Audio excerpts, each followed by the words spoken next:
I told you, kids are amazing. Kids are amazing. One of my young board has a complete hand-quarter amputation on one side. And they have completely accommodated what we do whenever we go somewhere, including when everybody else is abseiling or everybody else is jumping in and out of canoes, so that she is absolutely included in everything we do. Absolutely included. She finds it difficult because she's not very well included elsewhere, interestingly. I want to talk really quickly about the central piece of work that we've done on children and young people with disabilities, and it's called We Want to Help People See Things Our Way, because that's what they said. This was done by a group of researchers at the University of Central Lancashire, which is famous for its work on children's rights. So you can't see the names, but the first block of names there are the university staff or my staff. Those two blocks of names are the names of children and young people who were the co-researchers and who cleared every word of this text. And what they wanted to talk about was what enables and gets in the way of them living the life that they want to live, which I talked about earlier on, the life alongside their peers. My staff were very heavily involved, but the young researchers are very rightly named as co-researchers. There were 78 children with disabilities involved in writing this report. They came from the North West, the West Midlands and London, in 7 local authority areas. There were 11 of them on the steering group who let us get away with nothing. It took a long time to get to this point because they weren't having it. If we tried to move it or manipulate it or change things or whatever. They had access to another 32 core or regular researchers and expert groups of children and young people who were used to changing things in their locality. So on the steering groups and on the reference groups, there wouldn't just be parents in their locality, there would have been children and young people themselves. Because they live it, don't they? They're the ones who live it, and they're the ones who are the experts. They looked at a variety of issues, and mostly what things came down to in the end was what happens when your income won't meet your needs. What I said in my foreword, we published this last year, so it's still very current, that some children and young people in England live in poverty is not disputed. What we are prepared to do about it, how badly it affects the rights of the children concerned, whether anybody is actually listening to them, are subjects on which we as a nation agree rather less. We should be under no illusion. Children affected by the challenges of their families living with poverty are acutely aware of what it means for them. They have experiences to share and opinions to express. The children whose research and recommendations are presented in this report are very particularly affected by the impact of living in low-income families and communities. And their families' struggles to make ends meet and live and provide their children with a dignified life are compounded by the fact that these children also have a range of disabilities. They can limit what they feel they can do in their lives and very basic things such as where they can go to school. The challenges are considerable. Even families living in comfortable financial and social circumstances find it difficult. For those living in poverty, they are profound. It's a very detailed report. They looked at all of the UN conventions that I talked about earlier, but they boiled things down to these 8 aspects, these 8 themes of what their lives are like, and then 9 cross-cutting principles that everybody ought to live by. They looked at, and this is all of my materials are copyright free. This is one of the very few we had bound. You can pull them off my website and use them as you see fit. They said, we need everybody to take more notice of the basic things you need to live. What you need for family life, and if you can't be in your family, what alternative care actually looks like and how much like a family it is. What your health is like, by which they were very, very particular. They meant physical and emotional and mental health. How easy it is for you to take part in play, to associate with your friends, to be sporting, to be a leisure-taking individual, to do cultural things. What the pattern of money and benefits and support from services looks like in your life. Your access to education, your mobility, and by that they did not just mean mobility if they had a physical disability that affected it. They meant things like transport. Because I do have kids who live in Cumbrian villages where there aren't any buses. And I do have kids who live in Norfolk villages where there aren't any buses. Where if you miss the school bus, you don't get home till tomorrow. So that's kind of tricky.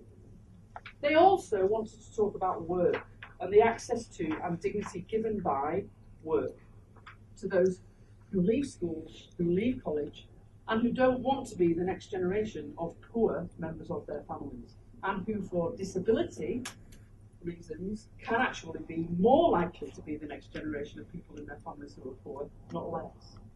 They're a bit astute, these kids, aren't they? They were really, really keen to work with the UN documentation and boil it down. So they looked at things like the right to survival and development, the right to absolute non-discrimination and equality of treatment and equality of access, the right to have their best interests taken to heart, the right for respect, just plain, simple respect for you as an individual, the right to participate, not to have it filtered in the kind of does he take sugar sort of way. And actually, that's a challenge for a lot of parents, I find, that actually it's not your voice, Mrs. Whatever, it's his voice we're interested in. Thank you very much. Really, really tricky. If you've fought battles all your life for your child, you are likely to say, ah, well, listen. But actually, what the paediatrician wants to know is how your 13-year-old feels. It's really, really difficult. I do remember my grandparents now. They're looking for adequacy, availability and accessibility of the services that are provided to them. You expect it, why shouldn't they? Is their line. They're looking for dignified personal assistance and support when they need it, where they need it. Not in accordance with what somebody over there somewhere who doesn't know anything about disability, or children for that matter, has decided should happen because they're the budget holders. It's very rich, this report, but what I would say is the importance of working with children and young people for me, and I was a teacher and then a local authority senior officer before I got this job. The importance of working with children and young people for me is threefold. First of all, they have ideas and they have opinions that you would never dream of walking towards or expressing, and they deserve a place in the sun. So when my last council consulted on what Gateshead Town Centre should look like, we asked a group of children and young people, and the strongest school councils in my authority were from the special schools. They came into the civic and we worked with the leader and the mayor and goodness only knows what else.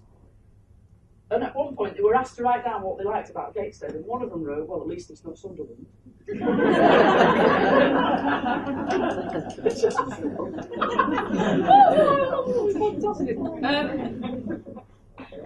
That's the first thing. They will say the unsayable. They will move into the undoable. They will pick their mate up and stick him back in his roller frame.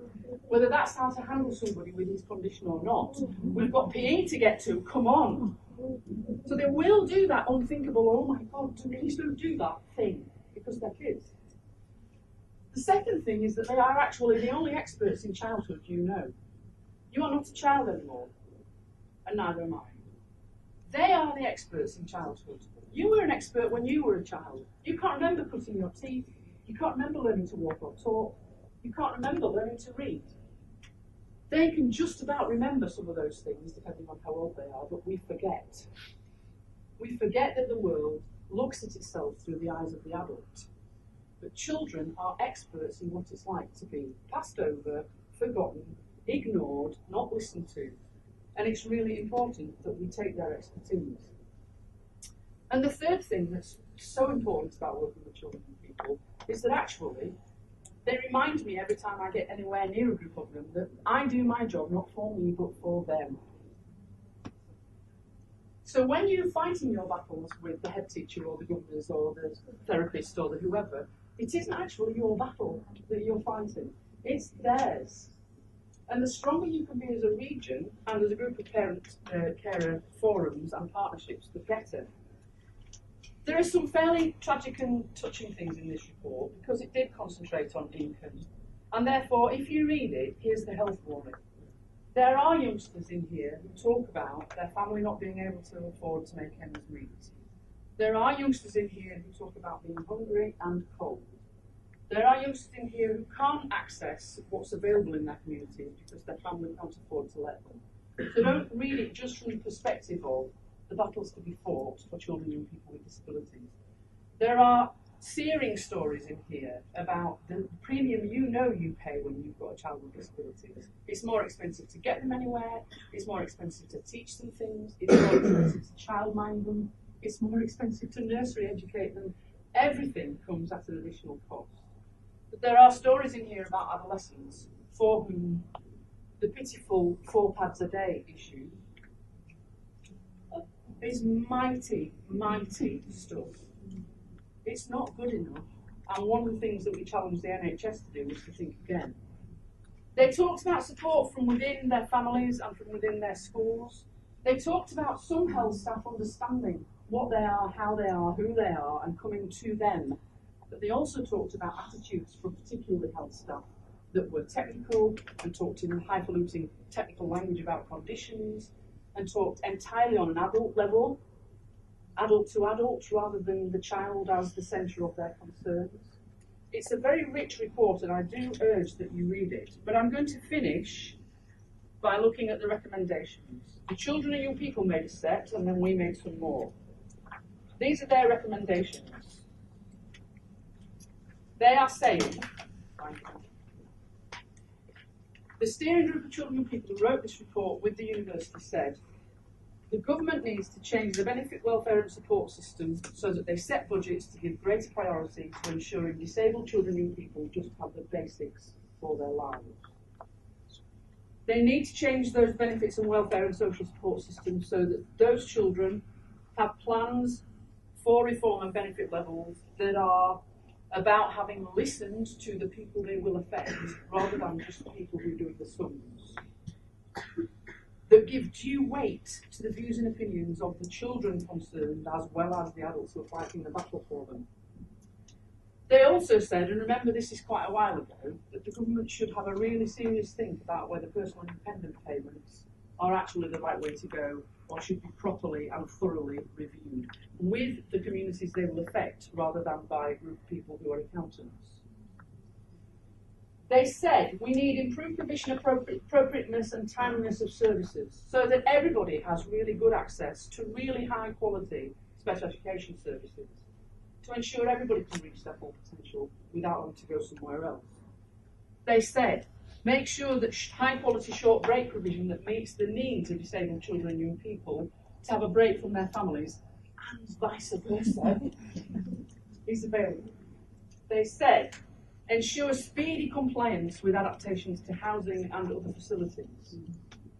Adopt mechanisms for monitoring and comparing the speed and level of provision of those adaptations between local authorities. I think local authorities ought to be judged on how well they do. Absolutely. Provide more free youth clubs and play, leisure and sport and cultural facilities that are all right for somebody who's in a very big wheelchair to turn around in the space for the love of heaven. They also said we want better support, advice and training for disabled children and young people and their families and those who work with them. Support to personal assistance. Support for things like personal, social and health education and the really, really tricky issue of the developing sexuality of the adolescent mind. All of those things they want detailed and available and impartial guidance. Training for the workforce, for doctors, for teachers, for youth club staff, about rights for disabled children and how to work with them. And access to personal assistance.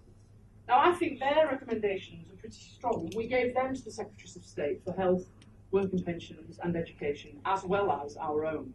What we said was, government should undertake an independent review of the adequacy of support for children and young people, analysing whether the welfare and benefit system works for those disabled children and young people, and takes into account the higher cost of being a parent and a family where there is a disabled child present. And the review should look at the adequacy, standard and quality of education, health and transport services in terms of amount of provision, access, cost and the quality. We said you must adopt the Equality and Human Rights Commission standards and you must make people abide by the public sector equality duties. You should make sure that children and families are directly involved. So the Nottingham City example of having 6 parent representatives is a brilliant example. We need to scale it up now.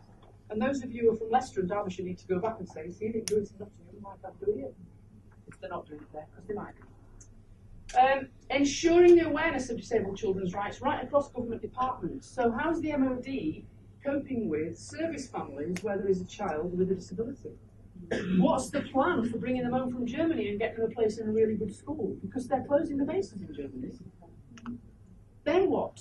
There's 5,000 children and people who have service families who don't necessarily have a school place for September, and some of them will be children with disabilities. And they will have had an enormous amount of support from SAFA and other organisations while they've been on base. Coming off base is a different question altogether. So it's across government. And we're also saying to local authorities, you should audit your existing provision to make sure you know where the gaps are. And then you should seek to fill the gaps in youth clubs, in play, in leisure, in sport, in culture, in schooling, so that places are adapting, not children being expected to adapt to the basic and simple things like a really good toileting system with a proper sluice room.